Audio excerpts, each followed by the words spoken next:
কথায় আছে না, মায়ের ডাক না এলে তুমি মায়ের মন্দিরে যেতে পারবে না। কিছুদিন আগে মা তারা হয়তো আমাকেও ডেকেছিল, তাই জীবনে প্রথমবার আমি তারাপীঠ যাচ্ছি আমার ফ্যামিলির সাথে। নির্জলা উপোস রয়ে কলকাতা থেকে আমি রওনা দিয়েছি তারাপীঠের উদ্দেশ্যে, কারণ আমি ওখানে গিয়ে শিবের মাথায় জল ঢালবো।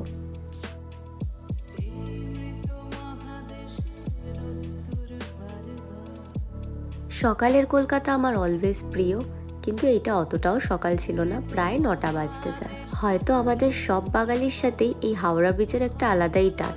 মা গঙ্গাকে দেখতে পেলেই হাত দুটো জড়ো করে আগে নম করে নিই, কি তাই তো? হাওড়া স্টেশনে পৌঁছাতেই দেখি আমাদের ট্রেন দিয়ে দিয়েছে, তাই ট্রেনে উঠে পড়লাম ঝটপট। আমি তো কিছু খেতে পারবো না, প্রচুর কিছু ট্রেনে উঠছিল, মা বাবা খাচ্ছিল, কিন্তু আমি কিছুই খাইনি।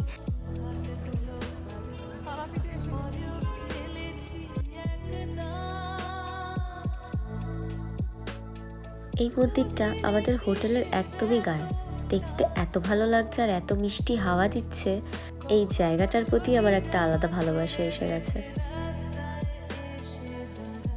এবার দিন ঘড়িয়ে রাতের দিকে, আর আমার রেডি হওয়ার সময় হয়ে এসেছে।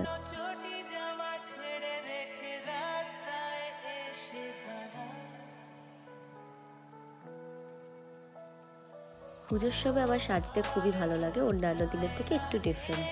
আর এখানেই নিই আমার পুজোর সব ফুলগুলো খেতে বসে পড়েছে। কতগুলো ফুল ওকে দিয়েছে আর ও খেয়ে নিয়েছে জানো, বাট আমার মা ওদিকে চেঁচাচ্ছে, বলছে ঠাকুরকে কি দিবি। কিন্তু আমার তো এই পশু পাখিদের মধ্যেই আমি মনে করি যে ঠাকুর বাস করে।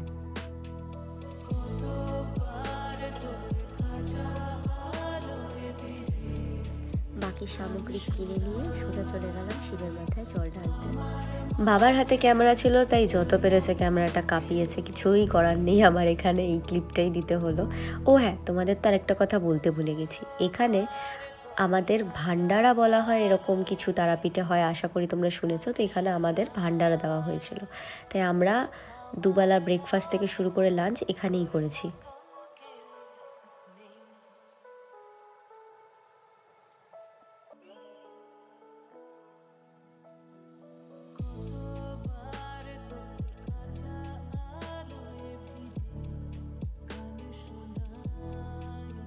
নেক্সট মর্নিং সকালবেলা ঘুম থেকে উঠেই আমি ব্যালকনিতে বেরিয়ে পড়েছিলাম, আর এসে এই মন্দিরটার দর্শন করে এই সুন্দর হাওয়াটায় দাঁড়াতে আমার যে কী ভালো লাগতো তোমাদের আমি বলে বোঝাতে পারবো না। বিকজ এই ফিলিংটা আমি কলকাতায় কখনোই পাবো না। আর কলকাতার ওই ভিড় জীবনে এরকম খোলামেলা পরিবেশ পাওয়াটাও একটু টাফ। যাই হোক, এই কাঠফাটা রোদ ছিল, বাট সেই রোদের মধ্যে আমি ডাব খেতে বেরিয়ে পড়েছিলাম।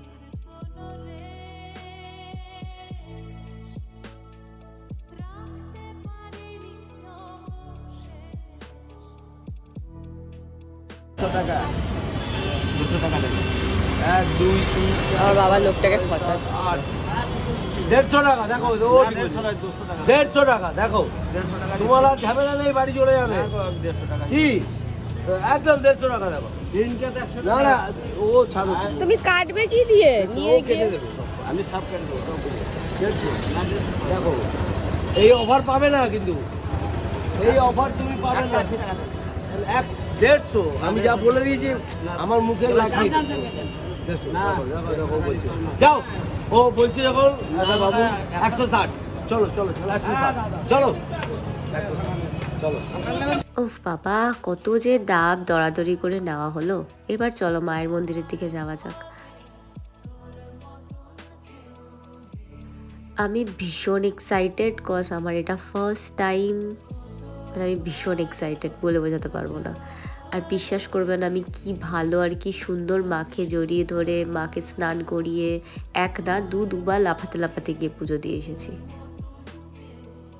এখান দিয়ে তোমরা দেখো মায়ের ভোগের প্রসাদগুলো নামানো হচ্ছে, মায়ের খাওয়া হয়ে গেছে। এরপর আস্তে আস্তে পুজো দিতে আমরা সবাই ভেতরে ঢুকবো।